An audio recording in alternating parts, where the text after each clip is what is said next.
Donald Trump's solid waste reduction. Marcus Happening. Good day, I'm Kimberly Broderick and welcome to News Rewind, JNN's look at the top stories of the week that was. For the first time in 20 years, a Jamaican national football team has made it to the World Cup finals. The Reggae Girls left it to the dreaded penalties before finally sealing the deal for a ticket to France, where 20 years ago the Reggae Boys played. The jubilation in the Reggae Girls camp came after the nail-biting match against fellow hopefuls Panama on Wednesday. The girls got off to an early start with a 14-minute goal from Khadija Shaw, but a strong game from the Panamanian team saw them leveling up at 1-1 with a goal in the 74th minute. In extra-time action, it was the Jamaicans who sought to make light work of Panama through Jody Brown, who scored for the girls in the 95th. However, the Panamanians would not be left out of contention as they struck back in the 115th minute to level the game 2-2 in full and extra time. TVJ sports reporter producer Trishana McGowan reacted to the way the girls played themselves into history. Panama will now play Argentina in a home and away game to see which team will make it to the Women's World Cup next year. Congrats, Reggae Girls! Meanwhile, Prime Minister Andrew Holness has initiated the process of securing more funding for the girls. Mr. Holness confirmed that he has taken the preliminary steps to increase funding to the team as well as the national netball team.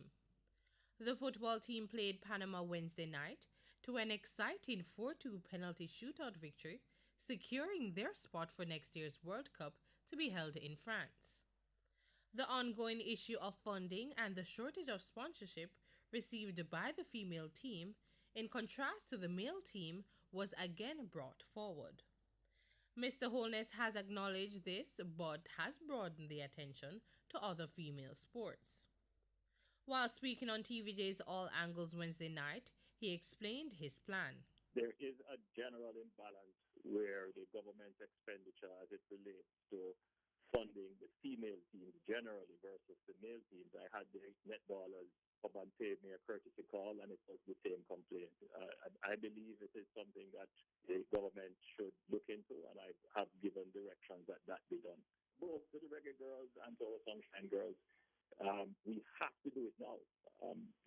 We can't afford our team to be embarrassed having worked so hard in the preliminaries. So we will have to ensure that they are properly funded. In the meantime, Sports Minister Olivia Babsy-Grange says millions of dollars had been set aside to assist the Reggae Girls in the event that they qualify to the FIFA Women's World Cup. I had committed $5 million to them in going to the qualifying matches. And now that they have qualified, we're going to sit down with the JFF and we're going to walk through the numbers and ensure that whatever they need and the support that they need, they will get. Meanwhile, opposition spokesman on sports Natalie Nita Headley hailed the Reggae Girls' qualification as a historic moment for Jamaica. And something I think that is befitting of a small nation of under 3 million who continues to show its sporting prowess across the world. We've never made it for the Reggae Boys. I'm still hoping for that day for them, but the Reggae Girls have paved the way, and I want to express my sincerest congratulations to the team of managers, coaches, and to Sidella herself, who really resuscitated the Reggae Girls when it was at its lowest point. Surprised by the outpouring of love and affection, that's the reaction of Reggae Boy striker Luton Shelton, who went public with his life-threatening disease on TVJ's Center Circle. More in this report from Michael Sharp. A difficult family decision to go public was finally made after numerous fans became curious about the footballer who started ailing from ALS in 2016. And by all accounts, the Shelton family is happy they did. Luton Shelton Sr. sat down with JNN's Insight and shared some of the thoughts that caused them to open up their doors to the world. Sometimes come in the public eyes. Yeah. And when people see him, them see him thin, look drawn, walking different. People have all kind of things saying. Yes. I'm at cancer. I wonder if HIV, Yes, all kind of different things. You know, you hear all kind of remarks. As I said, many times when I go to the football matches, people keep on asking, hey, you want to Luton? I'm saying, not too well, but you understand me? They thought it was his injury from his knee surgery and all of that, but it wasn't so. So when I sit with him and discuss with him, I say, boy, Luton, we need to talk to the fans. I mean, we need to share this with the fans. A lot of people out there asking, everybody keep coming to me and coming to his mother, coming to his brother, coming to his sisters. You understand me? And no one could give a good detail. At first, he said, boy, Daddy, probably just put it in the paper. Yes. When I talked to him about the cameras, he was like, no, Yes. no. You know, it's like, it was no, because probably he didn't want them to see him this way. Yes. You understand me? Understandably so. Yeah, he didn't want them to see him this way. But I pursue him. I tell him that, listen, I think we owe it to them. Having agreed to the need to speak to his endearing fans and the world at large led to this question. What's his reaction to the reaction? Well, I know on the day that we were doing the Fleming, he broke down in tears when Brian asked him, first and foremost, you know, how does it feel like that you can't play football as it is? Brian had to stop the production, literally. Seriously, he couldn't ask another question. He broke down because that was his passion. And for it to go public in itself, he said, boy, Daddy, I never know that persons were that love show that much of love to me with the response that just goes out in itself. He was like, it's like everybody was at concern. There wasn't any negative reaction. You know, people were, I mean, I don't think we have gotten any, especially, even myself, I've not gotten any rest really because I have to be an answer question, taking, texting, doing just about anything possible. But by all means, him look at it as being favorable in terms of comfort to him. The story was first told by his boyhood friend and television reporter Brian Lewis, who shared his perspective with insight. In doing the program, sometimes you're looking at it and you say, is this appropriate?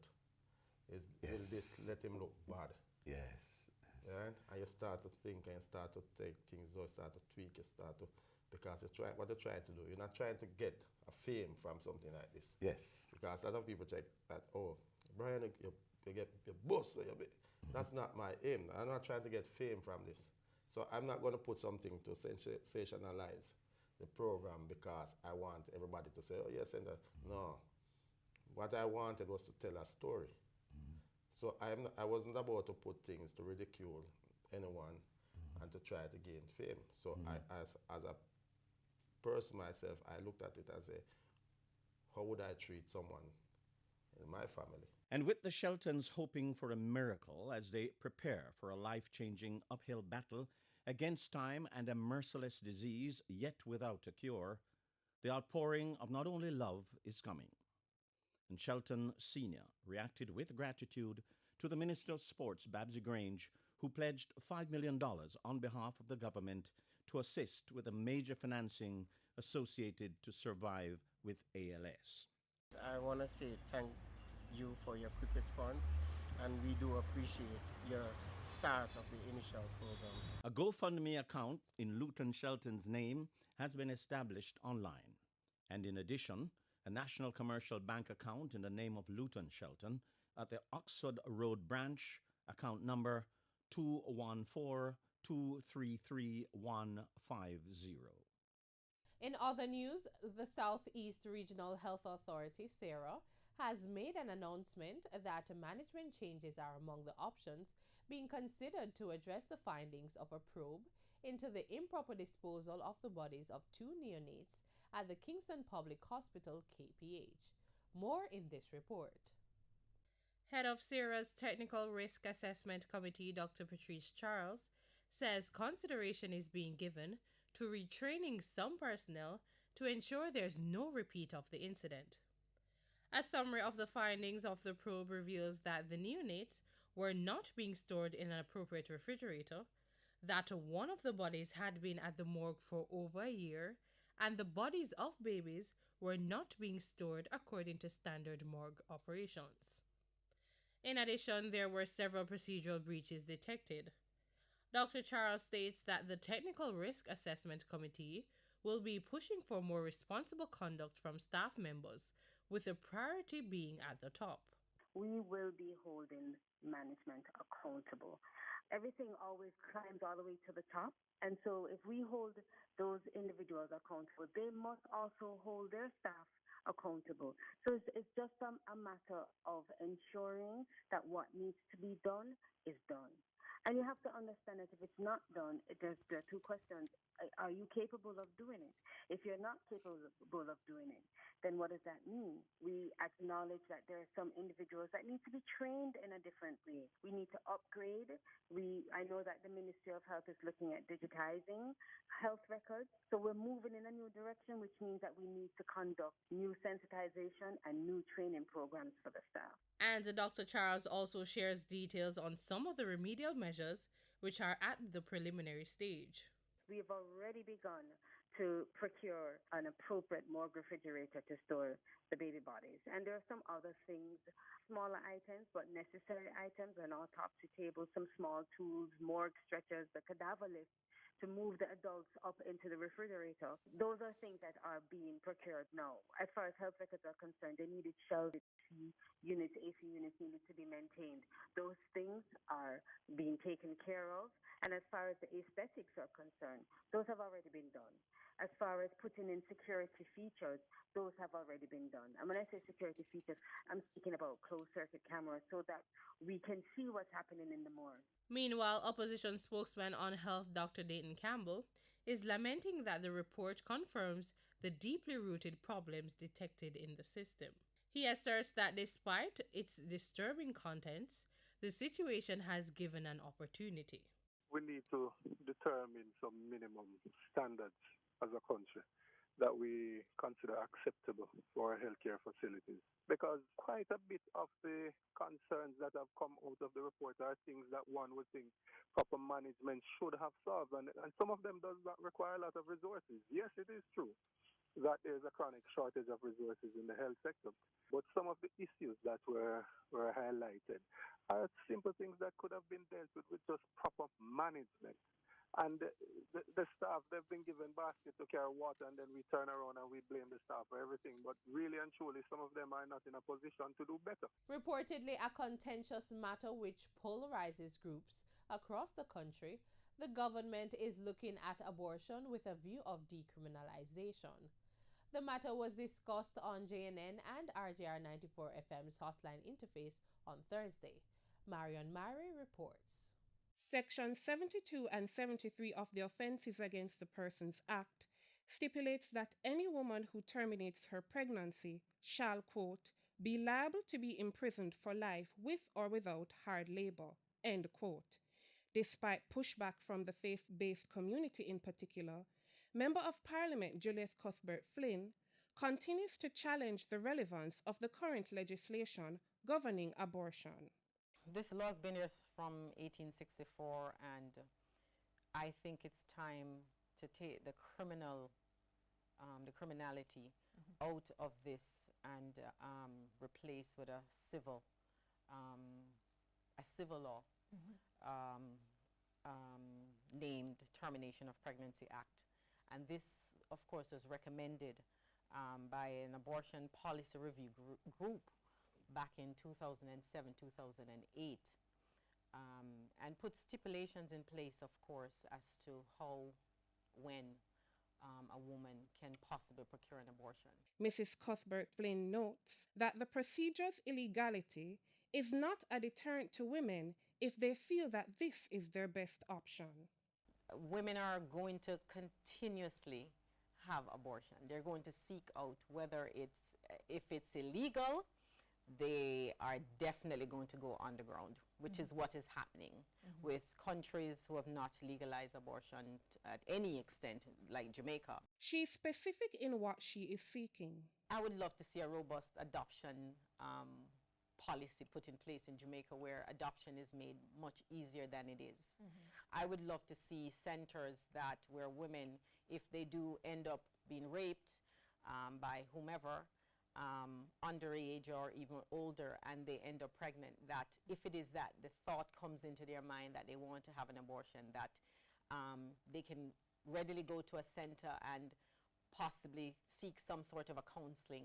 That is not available. Reportedly not an entirely pro-choice position, where the legislation will allow for abortion on demand, the Member of Parliament is pushing for it to be legalized to allow for special circumstances. If a woman is raped at a certain time in her pregnancy, the age of the woman is also important to me. Because, you know, Emily, a 13-year-old, a 14-year-old sometimes, under parental guidance, of course, I don't think some of those girls who get pregnant are able to really make a choice in what should happen to their body. And so I think in situations like that, and we do have, and I think we need, if we come out and really are honest, we do have a lot of rape cases in Jamaica where family members are holding down our little girls.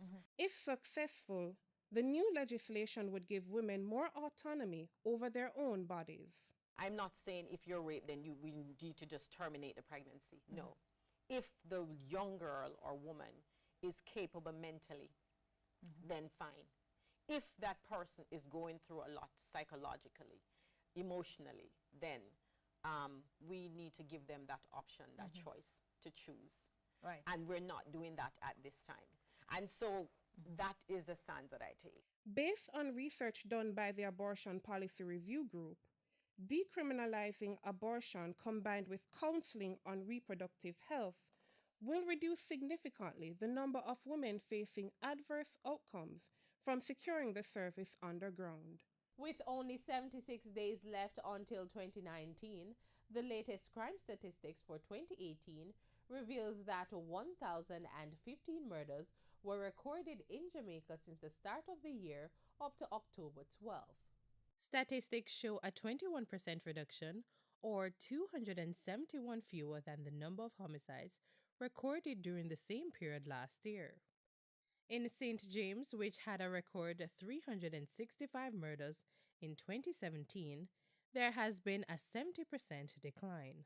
Prime Minister Andrew Holness says that between January 1, 2018, when the state of public emergency (SOE) was declared until October 12, 2018, the St. James Police Division accounted for 77 murders and 86 shooting incidents.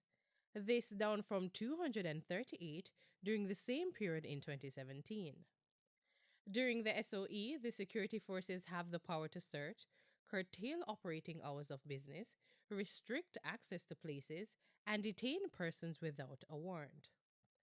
St. James has also seen a decline in shootings, robberies, and other major crimes.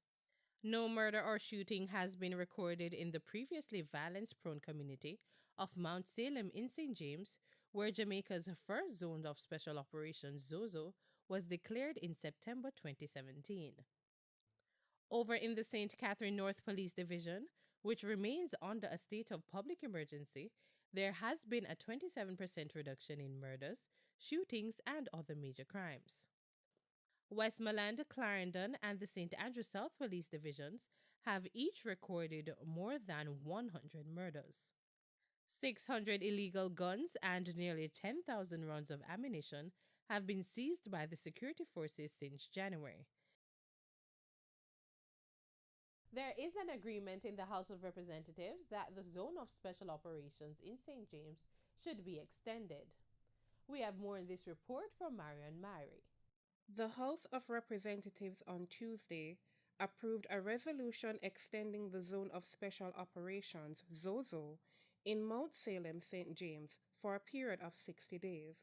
The House also voted to extend the state of emergency in St. James until January 31st, 2019. Former National Security Minister Peter Bunting is suggesting that the government transition the state of emergency, now in place in St. James, to a zone of special operations when it expires in January. Mr. Bunting made the suggestion on Tuesday as the House of Representatives debated extending the state of emergency for another 90 days. Mr. Bunting noted that while the government does not want to give a timeline for when the security measure will be lifted, it should consider moving away from it. He argued that there is nothing in law which would prevent the government from declaring an entire parish a zone of special operations. I want to suggest to you, Prime Minister, that while we may not want to set a timetable, a finite timetable, but in a sense, if you don't set a timetable, then it is indefinite. No, you want to say it's not indefinite. But if it's not definite, then it's indefinite. It's a little, I don't want it to be the semantics. But there is an opportunity. The Zones of Special Operation Act was so broad that there's nothing that stops, for example, the entire St. James from being a zone of special operations. There's nothing that stops it. Maybe not in the particular concentrated policing way that it was done initially. But since that clear type operation would have receded long into the past, not just in Mount Salem, but in the entire St. James, then I want to suggest to you that one option for the next time that we come back to look at this issue in Parliament in January, that one option would be not necessarily to step from a state of emergency to nothing, but to expand the area that's called the zone of special operations to a wider area than just Mount Salem. In the meantime, the Prime Minister is promising that arrangements will be put in place to allow for the usual Christmas activities in areas under state of emergency. He gave the assurance after Member of Parliament for St. Catherine North Central, Natalie Nita, asked whether Grand Market would be allowed. Mr. Holness noted that discussions are underway. That we have been able to, within the zones of special operations and within the state of emergency, make the relevant provisions. Certainly, Reggae Sumfest was one in which we made a provision. It operated seamlessly. There was no complaint. Prime Minister Andrew Holness and Member of Parliament Peter Bunting were speaking in the House of Representatives on Tuesday. Jamaican Laverick Willox, after being sentenced on Monday to 6 years in a U.S. federal prison for being the mastermind in a lottery scam that defrauded at least 95 Americans out of more than $5.8 million, will have to pay restitution. 29-year-old Laverick Willox was ordered to pay $1.5 million by U.S. District Judge Daniel Hovland. Though Willox cooperated with authorities, Judge Hovland called him a ringleader. Mr. Willox will be eligible for parole after serving another 3 years. In July, the judge ordered that cash and jewelry seized from Willox when he was arrested in Jamaica in November 2016 be liquidated and the proceeds given to victims. The property included the equivalent of nearly $12,000 and jewelry of unknown worth, including gold chains, gold rings, gold and silver bracelets, and Rolex watches. Prosecutors say Willox operated the scam out of a mansion in Jamaica where he lived with his mother, Delia Hunter. Willox pleaded guilty in July 2017 to conspiracy, and prosecutors dropped 65 other counts of wire fraud, mail fraud, and money laundering. He faced up to 40 years in prison, but Assistant U.S. Attorney Jonathan O'Connor recommended only about 6 years because Willox cooperated, and his plea deal prompted several other defendants to also plead guilty. And during his court hearing on Monday, Willox apologized for his role in the lottery scam, but accused the U.S. government of overstating his involvement. All his co-defendants have pleaded guilty or been convicted, and most have been sentenced, including his mother. She was sentenced last week to about 1.5 years of time served. We take a break. News Rewind will be right back. NSW in Jamaica. President Donald Trump's solid waste reduction. Marcus happening. Welcome back to News Rewind. I'm Kimberly Broderick. Now for the other top stories which made the news in the past week. Following reports of the release of trade effluent from Windalco into waterways in St. Catherine, the National Environment and Planning Agency, NEPA, says it has not observed any visible environmental impact. Cody and Barrett tells us more. It is reported that waterways in the vicinity of Bindelos, Vanity Fair, the Charlemont Footbridge, and the Rio Cobre are being affected. On Wednesday, Senior Manager in the Environmental Management Division of NEPA, Richard Nelson, said a team from the agency visited the area to assess the entire river course. We did not observe anything such as fish scales or any obnoxious odor. And in fact, the data provided by Windalco at about midday suggested that the pH levels are returning closer to what it was before the incident. The overflow of effluent led to the shutdown of the National Water Commission's Spanish Town treatment plant. The NWC said this was because of a high alkaline content and reddish-brown water in its intake source. In the meantime, the National Water Commission says operations should resume Thursday at the Spanish Town treatment plant.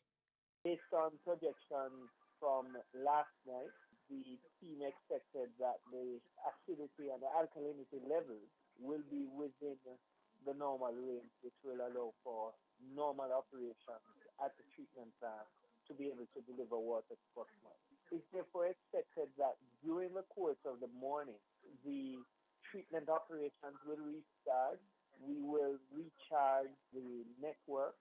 We will also be having the reservoirs filled, and so it will take some time for normal supplies to be received by all our customers. The treatment plant supplies several communities in St. Catherine. With the latest Consumer Confidence Index in Jamaica recording an all-time high, Don Anderson of Market Research Services sought to place the data in perspective. The index for the review period represents the highest recorded since the survey first started 17 years ago. Mr. Anderson was speaking on Tuesday on Jnn and Power 106 FM's Power Talk Live. For the third quarter ending September, Consumer Confidence Index stood at 172.6 points, up from 159.1 points in the second quarter. The latest survey noted that a positive perception of the current and future job situation were the main drivers of this heightened confidence. They're looking around at what is happening in the economy, and they're saying the economy is looking like it will create jobs. And this was actually reflected in the job index, the job expectation index. People are saying, yeah, we believe jobs are going to be more available. I'm likely to get a job. And people are saying also, I'm not necessarily benefiting now, but I can see people around me getting jobs. Relatives of mine are getting jobs. Friends I know have gotten jobs. Maybe my time will come. But the economy looks good because of the construction sector boom, which they see, because of the BPO sector, because of the construction taking place on the roads, and a number of other things. Mr. Anderson, however, sounded a word of caution. The consumer expectation will have to be met. The consumer expectation is not met and met shortly. I believe you may see a downturn in consumer confidence. Because they're saying there's an increase, there's an improvement in how they see themselves and how they see the likelihood of the economy going. But those have to translate into jobs. Real hard jobs for them to sustain that. The Jamaica Hotel and Tourist Association, JHTA, says the impending security audit of the island's major hotels will allow the sector to provide a greater level of protection for visitors. More from Sasha-Lee Hamilton. Tourism Minister Edmund Bartlett announced that the Tourism Product Development Company will conduct the audit of hotels and attractions to ensure the safety of tourists and guests. This amid the recent attack and alleged rape of 2 American tourists at the Rio Reggae Hotel in Montego Bay, St. James. President of the JHTA, Omar Robinson, supports the proposed audit. The audit is a precautionary measure which we feel will provide a greater level of safety and security within the industry and will also help to improve on the destination assurance of the island, as visitors want to know that they can travel to a country, a destination that is safe, where they'll be free from any harm. So it will help us to identify where we are and, make improvements. The tourism minister has warned that the government will revoke the license of any hotel which fails to meet requirements for the security of guests. And Mr. Robinson says Jamaica remains a safe destination with a low rate of attacks on visitors. Jamaica continues to be a safe destination with the rate of incidences against visitors relatively low, standing at just under 1%. At all times, the safety and security of our visitors is paramount to all our members. We take it really seriously. And that's your News Rewind for this week. I'm Kimberly Broderick. Thanks for watching.